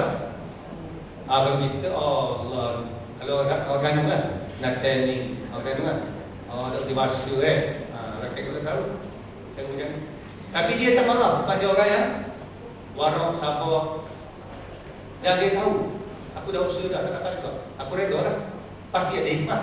Mesti ada sebab Tuhan tak di sini. Tak. Dia pun keluar kaki lima masjid, koridor, nak balik dia pula. Dah keluar kan. Dia cakap itu nama dia pergi pula. Pergi tak boleh. Keluar. Tak benar juga. Balik keluar pun. Allah dia kata, tak boleh juga. Keluar. Dia pun reda lah. Dia hikmah tu dah tak bagi kan. Apa lagi saya keluar lah. Dia keluar lah gelap. Keluar masjid. Perbuatan dia dihalau keluar dari masjid tersebut diperhatikan oleh seorang penjual roti sebanyak. Ada seorang masjid jual roti. Dia zaman dulu jual roti, dia situ dia jual roti, di situ dia buat bakar roti, di situ dia uli roti. Tahu uli tadi kan? So, pakcik penjual roti panggil dia, "Pakcik pergi mari sini." Dia nampak kena halau kan? Pakcik tu pergi, imam mak pergi. Dia tak perkenalkan diri dia. Kalau dia kenalkan diri dia, selesai tadi dia orang akan bawa pergi mana lah. Raya kan? Kenapa pakcik? Dia saya jauh ni, numpang tak boleh, tak bagi tak boleh. Tak apa pakcik, duduk. Ni dalam pondok saya kecil. Ada ruang situ boleh baring sementara tunggu siang. Imam Ahmad pun baringlah situ. Baring tak tidur. Pakcik tidur dulu. Saya nak buat ni. Nak buat duduk roti kan? Bakar tu. Buat dekat tangan. Cuma dia tak sesemua macam itu hari tu. Buat air tu. Sampai tu mulut dia bergerak. Mulut dia berbebek. Jadi Imam Ahmad ni duduk kaki. Aku tengok pemuda ni. Daripada mula aku tengok dia cakap aku pun mulut dia berhenti pun bebek-bebek. Gerak. Nampak mulut tu. Ibu bangun dia tanya, pakcik, kenapa tak tidur lagi? Tak tidur. Wahai orang muda, aku nampak kau ni, kamu ni daripada mula aku nampak aku jumpa tadi, mulut kau tak berhenti bergerak-gerak bebek. Kau makan. Apa yang kau sebut? Saya beristighfar. Saya beristighfar. Istighfar je. Allah. Dan aku juga berzikir. Yang lain, subhanallah tasbih kan? Allah sebagainya. Jadi, apa yang diperangi itu? Saya sentiasa istighfar. Sejak bila? Saya sejak saya ingat saya lahir dulu, saya besar-besar saya ingat saya dah istighfar. Mau ayah saya latih saya. Sepanjang masa dulu saya kalau bertemu dalam istighfar. Allah. Mana? Batu ibu lah cari istighfar. Gitu. Dalam sampai sekarang saya dah dekat 40 umur dah tu. Istighfar tak lekang. Okey, pakcik nak tanya kamu. Semenjak kamu istighfar ni, apa kamu dapat? Apa yang kamu dapat? Alhamdulillah pakcik, semua doa saya makbul. Semua doa saya makbul. Saya minta saya nak Tuhan bagi semua. Satu je belum makbul lagi. Itu pun saya dah heran lah kata. Pasal apa kamu tak heran? Sebab saya perlu doa yang terakhir tu, saya perlu keluar daripada kampung saya. Kalau saya tak keluar, maka tak makbul. Jadi saya tak kisah sebab saya tak keluar. Kecuali saya keluar, bermakbul doa saya ni. So saya reda lah. Pakcik dia kata, gitu. Apa doa kamu yang satu ganda makbul tu, yang kamu kata perlu keluar ni? Tak apalah pakcik, ini tak apalah dia kata. Saya reda lah dia kata pakcik keluar. Cakap lah, saya nak tahu, pakcik nak tahu. Alah pakcik bukan tak kenal. Ada satu orang besar dekat kota Baghdad ni, dia kata. Saya rindu sungguh kat dia kata. Kalau saya dapat jumpa dia, saya nak perlu orang cium dia kata. Orang besar, siapa dia orang besar? Tua dah macam kecil lah, ingat baju-baju kecil lah. Dia kata tua dah. Dia hebat, dia kata. Saya hari-hari itu berdoa ke Tuhan nak jumpa dengan imam ni. Siapa imam tu? Tak apalah pakcik, tak kisah tak makbul. Cakap lah saya nak tengok dia. Dia nak pakcik, Imam Ahmad tu, Imam Ahmad bin Hanbal tu, yang hebat tu. Saya hari-hari tu pakcik doa. Yang tu satu tak makbul. Sebab apa? Sebab saya tak keluar. Imam Ahmad terkejut. Dia kata, hebat orang ni. Dia berdoa nak jumpa aku. Dia tak tahu apa siapa. Terkejut dia kata. Hebat dia kata. Patutlah dia kata, aku nak keluar dari kampung aku sangat. Rupanya dia doa dengan Tuhan nak jumpa aku. Dia tak pergi cari aku cari dia. Nampak? Sampai masjid dia halau. Keluar halau lagi. Rupa-rupanya Tuhan akan hantar dia ni. Sebab jumpa dengan pemuda ini. Kenapa? Kerana pemuda ini selalu doa minta kepada Tuhan dan selalu beristighfar. Maka dia beritahu, wahai anak muda, doa kamu dah makbul. Apa maksud pakcik? Akulah Imam Ahmad bin Hanbal. Dia Allah mengambil, dia cium Imam Ahmad dengan gilanya. Sedihnya apa semua kan, terharu. Akhirnya makbul juga doa dia. Walaupun dia tak keluar daripada kampung dia, Tuhan hantar nak perkenalkan dia suatu hantar Imam Ahmad bin Hanbal bagi sekali. Jadi ambillah iktibar. Power Pak Muslim pada amat hebat. Tuan-tuan dan puan, apa-apa hajat niat apa saja, jangan lupa istighfar saya masuk. Saya selalu nasihatkan kepada putus-putus saya ataupun yang jumpa motivasi saya kata buat 1000 kali. Istighfar 1000 kali, 15 minit. Astagfirullah 15 minit. Buat 1000 kali. Apa tambah selawat 250 kali, 20 minit. Allah Muhammad Allah Muhammad. Buat itu 45 minit. Dibuat 30 minit ya, sekali. Dan balik kurang, insyaAllah tuan-tuan puan hajat apa saja. Yang perempuan hajat apa, yang lelaki hajat apa, insyaAllah Tuhan makbul ya? Kalau Tuhan makbul, untung. Tuhan tak makbul, lagi untung. Jadi untung lagi doa tu pasti ibadat. Tapi dia minta dengan aku. Sama juga Tuhan kata, aku tak heran hamba aku ni buat dosa, buat maksiat, aku tak pelik. Yang aku heran tak nak apa? Tak nak taubat. Memang hamba aku ni buat dosa, tapi tak nak taubat. Jadi kita buat dosa, memang buat dosa. Taubat dengan Tuhan, minta ampun dengan Tuhan ya? Dan last sekali saya cerita bagaimana saya nak tekan semayang ni. Tengok pun tekankan semayang ni. Semayang ni kunci kepada kejayaan. As-salatu hayya 'alas salat hayya 'alal falah ya? Solat ni membawa keseberangan di mana kepada kehidupan kita ya? Semayang di mana kisah ni berlaku di zaman Nabi Musa. Sekali yang itu betul lah. Zaman Nabi Musa ni bagaimana seorang wanita cantik. Ada satu wanita cantik zaman dulu, kisah ni dia cantik sangat. Semua lelaki gilakan dia, nakkan dia, tapi tak bayar menangkapnya ya? Sehingga satu ketika perempuan ni telah melakukan satu kesalahan. Apa kesalahan dia? Dia telah kalah dengan syaitan tadi, merosakkan dia. Tapi dia menyesal. Dia bertobat menyesal kepada Tuhan, minta ampun kepada Tuhan, dan dia pergi jumpa dengan Nabi Musa, mengadu dengan Nabi Musa. Dia kata dia melakukan dosa besar, dia minta ampun kepada Nabi Musa. Dia minta Nabi Musa bantu dia, dan aku minta ampun kepada Tuhan. Nabi Musa kata, bersama dengan dosa kamu besar lagi keampunan. Tapi dia kata, tak, aku punya dosa lagi besar. Dosa apa? Dia bercerita, aku ni perempuan cantik, semua lelaki gilakan aku. Satu hari aku tewas, aku telah melakukan zina. Setelah aku melakukan zina, aku mengandung. Setelah aku mengandung, aku dapat baby. Setelah aku baby, aku malu, orang takut orang tahu, aku cekik, anak aku mati. Nabi Musa tak lagi terima, Nabi Musa halal tu. Keluar kau dari rumah ni, kawasan rumah ni, sebelum bala turun. Zaman dulu bala lagi turun sudah betul tau.